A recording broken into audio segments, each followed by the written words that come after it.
ñoom Abdou Karim Gueye Jamra def nañ ko wax ci mbir mi mu mel ni dama dégg am ku ne mbirum borom ñaari tur yi quand même politique dafa raxu ci biir imam al ami safrla imam Khalifa mu ko dégg mu ni affaire yi dafa am lu lalu ci biir ndaxte ñii di kaas tey mbirum borom ñaari tur yi wala waa APR yi di wax ci borom ñaari tur yi bu ñu fàtte ni ñoom ñoo bañuñ voté mbir mi jamono yi ñuy am majorité à l'Assemblée nationale. xam nga yàgg naa wax ne dafa sedd ñu sàngu mais nelawuñu te niñ fi jëlee ci bari dañuy toog ci ay milliards. taxaw temm pour yàq. gis nga li ñu agité nii man jàpp naa ne lépp aussi manipulation da ci bari trop. parce que bi ñu ko agité commencé yëngal lan la ñu gis am na ku jóge fële nee neen góor jigéen la. waaw ñëw dugg ci réew mi. temps bi muy dugg ci réew mi di jaay aéroport dafa correct. normal. vidéo bi njëkk a génne ñu ngi ko génne ci oto. waaw. muy def ay manière am. mu jóge ñu génnaat yeneen ne mu ngi dox ci mbeddi Ndakaaru yi waaw te doxul ci mbeddi Ndakaaru wallaay loolu lañ dégg. lieu privé la ñu génne ne mu ngi dox ci mu ngi lëmbe kenn mënalu ko dara. et cetera. y a de la manipulation bu doy waar. lii gën a garaaw mooy que Sénégal xaw ma day ñaata kër ñoo fi nekk. Sénégal bari na ay kër de. mais kooku noonu pour jouer ci buzz bi ak psychologie nit ñi ñu ne kër gi daanu ngor. fa la bokkoon mu génnee ay tànkam yu ne microbe ne dafa dox ci kii pour buzz bi gën a jógaat c'est-à-dire que il faut qu'on se respecte. ñoom peut-être mën nañoo nax ñenn ñi. mais ñun xam nañ ne tey jii ce sont des lobbies qui sont là aujourd'hui qui font tout aujourd'hui pour que nguur gi. bañ a am résultat bu baax. ñoom ñi lay wax ñoom naan góor jigéen criminalisation dañ ko war a criminaliser ok mais criminaliser kenn ñun ñëpp on est d'accord que dinañ ko criminaliser. mais pourquoi ils veulent insister à un instant tey nañ ko criminaliser lii. lu tax loolu parce que nee naan campagne bi loolu la doon et cetera. attention il faut que tey ñu xam ne soo nekkee campagne boo ñëwee les réalités yi nga trouvé ça diffère. da nga doon dégg ne ñun suñu taux d'endettement Sonko dafa doon wax naan 70% bi ñu ñëwee lan la ñu gis. ndekete ëpp na ko. Cour des comptes lu mu génne. 99,6%. presque 100%. tu n'as plus de marge de manœuvre. un état en banqueroute. et que buñ ko waxee dëgg rek. nous nos états dañ leen mettre sous supervision ñoo leen mettre supervision. ñoom ñoo leen mettre supervision. donc yow mënoo ñëw sa doole wàññeeku na par rapport à li nga fi fekk nga ne da ngay couper court ak FMI da ngay couper pour lépp loo xam ne ñenn ñi dafay jóge bitim réew bu boobaa xam nga fu ñu mujj ñun ci famine. donc il faut être intelligent. il faut se battre aujourd'hui ba am sa souveraineté ba am sa dooley bopp yow lu la neex mën nga def parce que da ngay mën a demal sa bopp. ñoom ñi lay wax nii taxaw di tëb di dal ils savent pertinemment que le moment n'est pas propice. pour prendre certaines décisions. parce que ci marche bi nga xam ne ñu ngi koy dem pour soppi transformer Sénégal c'est extrêmement dangereux et quand on a de hautes responsabilités comme di jiite ay réew yooyu toute décision ça doit être mesuré analysé. balaa nga koy jël.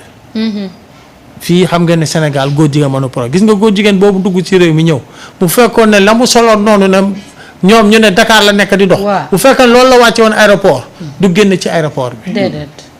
donc nañu bàyyi xelu nit ñi ñuy jéem a naxas waaw waroon na nag choisir leneen man li ma jaar dégg naa sax ci ñoom koo xam ne mu ngi naan yàlla moo ni wan boppam parce que góor jigéen di ci kër gi daanu fa la dëkkoo fa la nekkoon. gis naa ñaata góor jigéen ñoo amoon Sénégal wala ñaata ñoo fi ñëw. la moo tax kër yooyu yàlla wan si boppam la moo tax mu wan ñu boppam ci bii. booy bi toog noonu yor ay météo koromam tappa ci tànk yi nee na gravaay yi ñoo ko gaañ. waaw kon bi muy dox ci gravaay solo ay dàll. dañu bàyyi manipulation bi. ak tappale bi te bàyyi tappale bi c'est vilain ça. waaw Samba. sa jàngat yow par rapport ak sa. waaw xam nga y a pas problème pour cette question là Sonko waa ànd sàmm jikko seeti nañ ko am nañ lu ñu waxtaanee dégg naa barki démb it waa ànd sàmm jikko aussi seen position. ñu maintenir que toujours et c'est des gens vraiment moi je pense que ànd sàmm jikko c'est un interlocuteur crédible sur ces questions là. te keroog dégg naa seen conférence léegi nag dafa am ñoo xam ne dañu manquer de notoriété wala dañu am un combat politique personnel à régler pour parce que gis naa ci benn activiste muy caddi boobu ba tey mais moom coalition bi mu àndaloon coalition seen programme dañ ci defoon une criminalisation góor jigéen. moom ban coalition sax la àndaloon.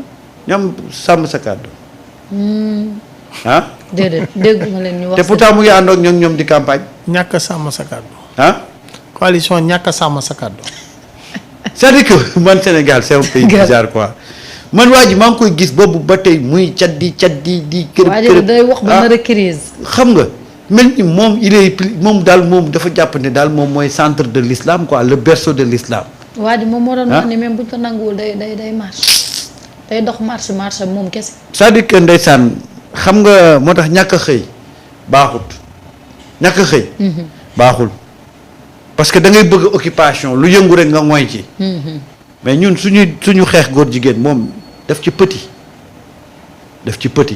Sénégal ba ñuy xeex góor jigéen on n'a jamais mosuñ ko ci dégg kon nag du tey lañ ko ci xaar gis nga cette question de góor jigéen là les Sénégalais ont déjà réglé cette question là. toute tentative de manipulation du jàll fii dans ce pays là dafa am loo xam ne le peuple moo ko réglé boppam muy affaire yu góor jigéen peuple bi daf ko réglé ba pare. criminalisé ou pas criminalisé. Le peuple a déjà réglé cette question là. Donc que ñi nga xam ne dañuy activer ci suuf di jéem a wut yenn taxawaay yi.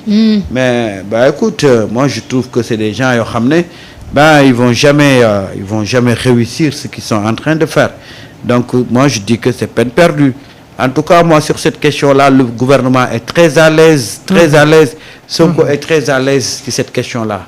parce que lam ca wax na ko ba muy avant ñuy arriver au pouvoir bi ñu arriver au pouvoir it ci posture boobu la am dafa am nag loo xam ne saa yu jotee rek on va le faire mais dama ne cette question de góor jigéen là les Sénégalais l'ont déjà réglé maintenant nag góor jigéen biñ ne moo ñëw fii photo wu fii jàppal bàyyi affaire yooyu yëpp et on a voulu jeter le discrédit ci état bi. c'est ça en réalité. mais góor jigéen bu fekkee dafa am fit rek waroon nakaa def bëccëgu ndara kaama def ko ci yenn koñ yi. non na dem Yoff. na dem sama mbokki lébu yi wala wax. mais dafa yomb nga ñëw Dakar benn jour mais kooku tout le monde peut le faire. waaw da ko deful Dakar. wallaay du Dakar sax. ma ne même bu ko defoon Dakar sax. lieu privé la. ma ne même bu ko defoon Dakar sax. waaw quand même ça veut dire quoi c'est-à-dire que gis nga yooyu noonu ñu jàpp ne bu ñu koy def c'est pour ternir l'image de nos. est-ce que tamit c'est pas aussi pour fexe ba. xam nga ñoom seen lobby yi dañoo am doole quand même pour créer benn dualité entre ces lobbies ak ce nouveau régime. tout en mënuñ ko créer seen lobby yi amul doole fii. amul. seen lobby yi amul doole fii sa fañ dëkk sax seen lobby yi ñu ngi commencer perdre valeur parce que tey boo xoolee tey aux États-Unis qui fait partie des pays yoo xam ne voilà la pratique était courante. mais Trump bi mu ñëwee daf ne moom ay affaire genre yooyu xamu ko. waaw. góor ña ca góor ña. jigéen ñi ca jigéen ña càppa ñaamaa kus ca góor ña. il a été très question nee na affaire de transgenre yooyu moom nekkul ci yooyu soit tu es homme ou soit tu es femme. c'est sûr. et il reconnaît une équipe féminine et une équipe masculine donc ça veut dire que comme ay États-Unis la ñuy dem ces questions là ñu koy trancher de façon radicale mais à ce moment nag ñun ñi nga xam ne ñun on a toujours combattu ces genres de pratiques là. dëgg yàlla. ces genres de pratiques là le Sénégal a toujours combattu ces genres de pratiques là une fois encore je demande à l'État de parler avec Sàmm Jikko que je trouve une structure crédible ñu xool na la ñuy régler cette question là et ñi nga xam ne dañ ci jóg pour pëtëxlu waaye am nañu ci pëtëxlu mais ils n'ont qu'à arrêter ça va pas marcher ça va pas marcher